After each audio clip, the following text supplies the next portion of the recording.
Hey sisters, for years I've been suffering from something called functioning depression, and I have noticed, and even through different studies have shown that many black women do too. So I just wanted to do a 10-minute workshop on this. The title of today's workshop is Strong But Suffering, the Silent Struggle of Functioning Depression in Black Women. And basically, what functioning depression is when you're living with depression, but you still, life is going on, and you and yourself think, other people looking at you think everything's fine.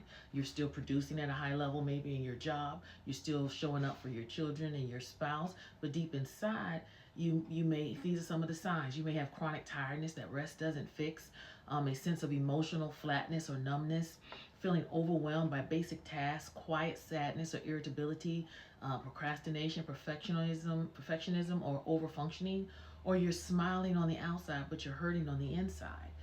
And as black women particularly, we're definitely at higher risk. We already know that so many social, emotional, and psychological factors impact us as black women. But the reason that this hits black women, it hits us so hard, is because we've been taught from birth how to survive. We have been in survival mode. And that not even us, but our mothers, they pass it down from generation to generation. And so we were always raised in the family, in church, in our communities. We have to be strong, right? As black women. Don't let them see you sweat. Black women don't have time to be weak. We know that to be the truth. And so we become caretakers, we become overachievers, and we can become superwomen, but nobody asks who's taking care of us, right? Let's talk about some of the cultural factors that contribute to, as black women, our functioning depression many times. The strong black woman syndrome, right? Pressure to outperform at work or at church or in life, period. Some of it is just the pressures we put on our own selves. It may not be put on by our parents or our family members or even society. A lot of added pressures we even put on our own selves. Another one is generational trauma and silence. You notice I talk a lot about generational trauma. Some of you all, you may say, well, I didn't go through what my mother went through. You may not have, but because of you seeing that, or the impact subconsciously and unconsciously, it does impact you in many ways. Another is religious guilt. That's a big one, y'all. And I don't have anything against God or the black church, but I am thankful we're living in a time where we are being taught, truly, the truth is being revealed. And a lot of what we were taught, particularly in the black church, was not right. And it was counterintuitive for us as black women. We were told just pray things away instead of addressing it or getting help, right? In our communities, whatever happens in the home stays in the home, right? Don't you tell nobody outside this home that Uncle so-and-so did this to you or so-and-so did that to you. And that just adds layers on top of layers onto your functioning depression. See, that's why I really believe that black people are some of the best actors and actresses on the planet. We've been acting all our freaking lives. Our forefathers acted to survive being in a racist America. You understand what I'm saying? We suffer and we still have this thing called double consciousness that W.E.B. Du Bois talked about. We have a dual identity.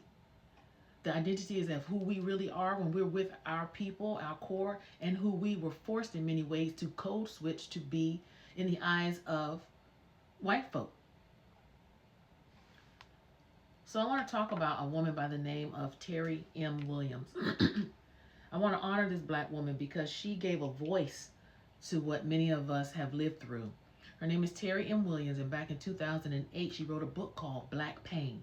It just looks like we're not hurting.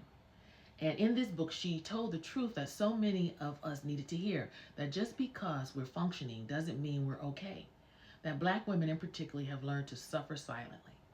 And one thing she said that really I thought was so profound, she says, our silence is killing us. Our silence is killing us.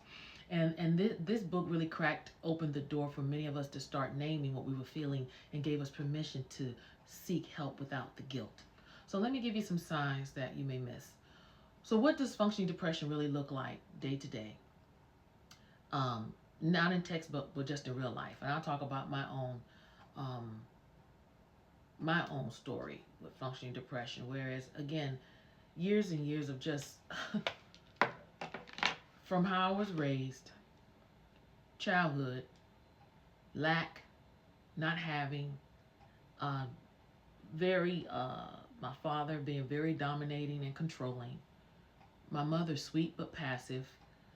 Um, just so much rejection from the outside world, particularly during my formative years and teen years because of my weight. Uh, Countless rejections. It added up, plus disappointments in life, failed marriage, just so many other things that really don't need to get into right now. But I found myself one day in the kitchen years ago on the floor crying in fetal position. And this was probably in 2017. And this is when my husband, he called my parents. This is my mother still alive. And they came from Maryland to North Carolina just to see if I was okay. And that's when I started therapy, to address why was I always angry as a teenager?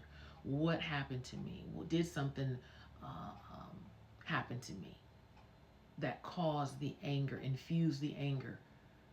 Because see, at 9 years old, that's when my hair started coming out. Something pivotal happened to me at 9. And so then, because you're in a household where you're just driven to succeed, you just layer. You layer. So what happens? I use food to cope. As I became older, I used sex to cope, sleeping around. You understand? Then it became alcohol to cope. Keep until you're losing your soul, your nervous system is thrown off, and next thing you know, you're a damn mess. But in between that, have degrees, getting the education, starting businesses, having children. On the outside, it looks like Angela should be on top of the world, but inside, Angela is dying. So, common real life signs, sisters. You dread your day before it even starts. I've been there. You avoid phone calls or social interaction. Been there. You use work, alcohol, or distraction to cope. You constantly feel like you're behind in life. Oh, that was me too. You feel alone even in a room full of people. So functioning depression is dangerous because it hides behind your performance. And so you can look like you're winning and being spiritually bleeding at the same time. What pretending really costs us, y'all? It costs us a physical breakdown. It does. Headaches, autoimmune diseases, insomnia, emotional burnout, isolation, resentment, breakdowns, soul disconnection, losing sight on who you are beneath the role. That was me. It felt like I was done. No, I'm learning now at 54 who the hell I am. Now, because I had put on and acted and became what everybody else wanted. And so down and depressed. But high functioning. I used to think that breaking down meant I wasn't strong, but now I know hiding my pain was what really broke me down. So sisters, if you've been silently suffering, I want to know that I see you, because I am you. And I want you to know this is not how your story needs to end. You're not lazy, you're not broken, you're not weak. You are someone who's been carrying too much for far too long with too little support. And now it's time to put some of that down, ladies. It's time to rest, to feel, and to ask for help. And if nobody else tells you today, let me tell you, you deserve peace. You deserve support, and you deserve to feel alive. And so again, please seek therapy if you can. There are places, even go online. You can even get a free virtual therapy you may be able to. Just talk to someone, please. Don't suffer a day anymore. And there's so many great videos on YouTube. Let's say you don't even have the money for a therapist. Type in something like how to center my nervous system or black women and coping with depression, anything. When I started my healing journey, I inundated, and I still do to this day, books and information and podcasts on how I can emotionally heal from my traumas. And so listen, thank you all for joining me. Continue to like, share, and subscribe to my channel. Thank you for leaving positive comments.